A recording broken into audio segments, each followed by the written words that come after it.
Kinumpirma na nga ng Ayala Land na ito ay nasa mga unang yugto ng pagpaplano ng isang natatanging proyekto para sa iconic na ari-arian ng ABS-CBN na nakuha nito sa Quezon City sa halagang 6.2 billion pesos.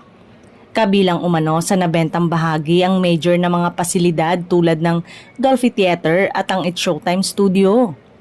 Sinabi ng ABS-CBN na mapupunta ang kikitain sa pagbebenta at pag-aayos ng mga pautang sa bangko habang nagpapatuloy ang network upang makabangon mula sa mga epekto ng pagkawala nito ng franchise. Noong 2024, nagawa nitong mabawasan ang pagkalugi nito sa kalahati sa 6.1 billion pesos, pangunahin sa pamamagitan ng pagbabawas sa mga gastos sa production. Sa ngayon, ang ari-arian ng ABS-CBN ay nasa conceptual phase na.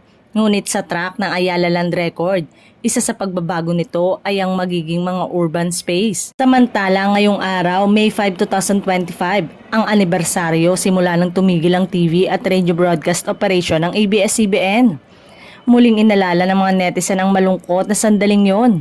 Hindi lamang para sa mga journalist at manggagawa ng ABS-CBN ngunit para rin sa milyong-milyong Pilipinong umaasa sa pinakamalaking network ng bansa para sa balita at entertainment.